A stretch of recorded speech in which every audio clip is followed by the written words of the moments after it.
हमारे बीच में वीर सिंह बघेल जी ओबीसी महासभा से। देखा जाए तो आज जो है 22 प्रतिज्ञाओं को लेके जो है जहां पूरे देश में बवाल मच रहा है, आज जंतर मंतर पे बहुत बड़ा प्रोटेस्ट धरना प्रदर्शन हुआ है समाज कल्याण मंत्री के द्वारा। आप खुद उसमें सम्मिलित हुए, क्या कहेंगे इस मामले को लेकर? देखिए, पहली बात तो यह है कि 22 प्रतिज्ञाएं बाबा साहब डॉक्टर भीमराव अंबेडकर के द्वारा ली गई थी 1956 में नागपुर में। तो आज के जो लोग हैं बाबा साहब को फॉलोअर हैं, बाबा साहब को फॉलो करते हैं, तो उन्होंने अपनी तरफ से 22 प्रतिज्ञा नहीं ली है। जिन्होंने हमारे महापुरुष, होता क्या है कि हमारे देश में महापुरुषों की बातों को हम लोग मानते हैं। जो हमारे महापुरुष करके गए हैं हमें उनकी बात को मानना ही चाहिए, ये हमारा कर्तव्य भी है। और हम चाहते भी हैं कि हम अपने महापुरुषों को माने और हम फॉलो करें उनको।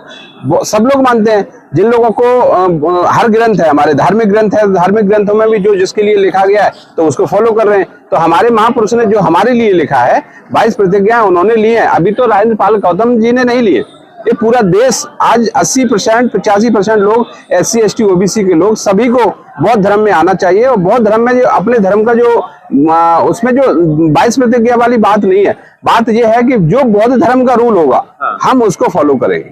देखे जाए 22 प्रतिज्ञाओं को लेके जो है कुछ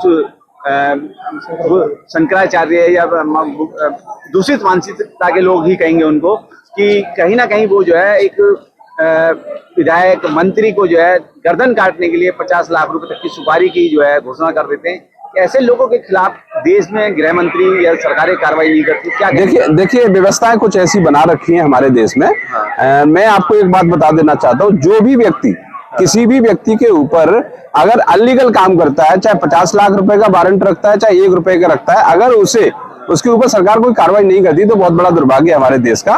बात यह है कि ये लोग संविधान को नहीं मानते हैं। समस्या इस बात की है कि संविधान को नहीं मानते हैं। संविधान को ना मानने वाले लोग इस बात को कहते हैं कि हम किसी के गर्दन काटने पे 50 लाख का इनाम रखेंगे। मेरी मांग तो ये है, ओबीसी महासभा की मांग ये है कि जो भी व्यक्ति, जो बाबा जी है, उन्होंने भी अगर हमारे डॉक्टर राजेंद्र पाल गौतम के ऊपर जो इनाम रखा है तो मैं कहता हूं कि उनको गिरफ्तार करना चाहिए शीघ्र। ये ओबीसी महासभा की मांग है। सभी लोग, हमारे SC ST OBC के लोग नाराज हैं सरकार से और हमारी यही मांग रहेगी कि हम इनको गिरफ्तार करवा के छोड़ेंगे। क्या लगता है इस देश के अंदर जिस तरह की व्यवस्था चल रही है, कहीं मूछ के नाम पे लोगों को मार दिया जाता है, कहीं जो है घोड़ी पे चढ़ने के नाम पे मार दिया जाता है। एक तरफ तो देश के प्रधानमंत्री कहते हैं कि हम जाति व्यवस्था को खत्म करना चाहते हैं, लेकिन कुछ लोग जाति व्यवस्था को बनाए रखना चाहते हैं। उसका रीजन और कारण क्या है? देखिए, हम लोगों की विचारधारा तो ये है, हम जाति तोड़ो जमात जोड़ो। हम जाति को तोड़ करके एक जमात की तैयारी में है। अब जिन लोगों को जाति में फायदा है तो वो जाति की लड़ाई लड़ रहे हैं। जो लोग चाहते हैं कि ये जाति बनी रहेगी तो हम ऊंचे बने रहेंगे, वो नीचा बना रहेगा जाति रहेगी तो। लेकिन हम जाति के साथ साथ हम एक जातियों को एक साथ जोड़ करके एक जमात बनाने की तैयारी में है। तो हमारी तो प्लानिंग ये है कि हम ये लोग कुछ भी करें, लेकिन हमारी पूरी तैयारी है। हम लोग पूरी तरीके से तैयार हैं, SC ST OBC के लोग, और हम लोग पूरी जमात की तैयारी में। हम इन विचारधाराओं पे नहीं है, संविधान को मानने वाले लोग हैं हम लोग। आप देखा जाए, आपके कई प्रोग्राम हमने देखे हैं, आप ओबीसी महासभा की तरफ से जो है लोगों को अवेयर कर रहे हैं, जागरूक कर रहे हैं। तो क्या लगता है कि इस देश के अंदर, जैसे अगर आप मध्य प्रदेश की बात करें, बहुत बड़े स्तर पे आप जो है काम कर रहे हैं वहाँ पे, क्या लग रहा है कि ओबीसी समाज आप जाग रहा है या नहीं? नहीं, ओबीसी महासभा के नेतृत्व में मध्य प्रदेश में बहुत बड़ा आंदोलन चल रहे हैं और बहुत बड़ा विशाल हम लोग तैयारी में है। और इसका परिणाम हमें, हमारी जो सरकारें हैं उनको देखने को मिलेगा। 2023 में चुनाव है विधानसभा का मध्य प्रदेश में। हमारे मध्य प्रदेश में ओबीसी महासभा के नेतृत्व में बहुत विशाल कार्यक्रम हो गए। 5-5 लाख लोग इकट्ठे हो रहे हैं। जिस तरीके से हमारे SC ST OBC के समाज पे हत्याएं हो रही है, एवं अभी देखिए आप, अभी 4-5 दिन पहले की घटना है, थाने में एक हमारे ओबीसी समाज के बच्चे को थाने में पुलिस कस्टडी में मार दिया। उसको यही नहीं पता चल रहा है कि पुलिस ने मारा है कि जो उनको लड़के के खिलाफ जो कंप्लेंट की थी उन्होंने मारा है। तो ये जांच का विषय है, जांच होना चाहिए, लेकिन जांच नहीं कर रही हमारे यहाँ जो सरकारें हैं। इस तरीके से जो हमारी सरकार की मानसिकता है, SC ST OBC के लोगों को क्रिमिनल में इनको मतलब उनको निकालते हैं, उनको मारने का काम किया जा रहा है। तो ये बहुत बड़ा गलत है। अच्छा डॉक्टर साहब, देखे जाए कहीं ना कहीं दलित शोषित पीड़ित वंचित समाज के जो लोग हैं वो कहीं ना कहीं अम्बेडकरवाद की तरफ जा रहे हैं, तथागत बुद्ध के मार्ग पे जा रहे हैं। क्या ओबीसी समाज भी उस राह पे चलने की कोशिश कर रहा है अपने महापुरुषों पे? देखो, बाबा साहब डॉक्टर भीमराव अंबेडकर की माने। दूसरी बात, भगवान बुद्ध खुद ओबीसी थे। तो हमारे महापुरुष थे, हमें उनको अपना लेना चाहिए।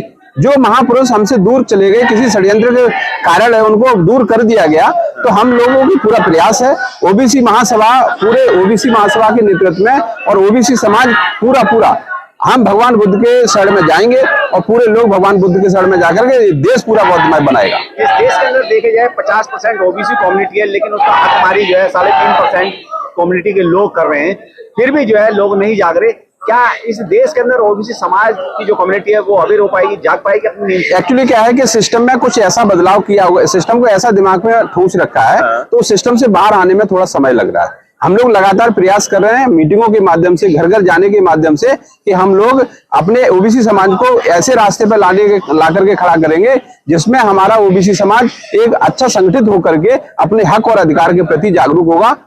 ओबीसी समाज के देखे जाए बहुत सारे महापुरुष इस देश के अंदर पैदा हुए, चाहे वो संत गाडगे बाबा रहे या इसके अलावा या ललित सिंह यादव रहे, इसके अलावा तरियर रामास्वामी नायकर रहे। क्या उनकी विचारधारा पे ओबीसी महासभा काम कर रहा है या नहीं? बिल्कुल कर रहा है, बिल्कुल कर रहा है। और लगभग काफी, अगर नहीं कर रहा होता तो जंतर मंतर पे जितना SC ST ओबीसी समाज के लोग इकट्ठे हुए हैं तो क्यों हुए?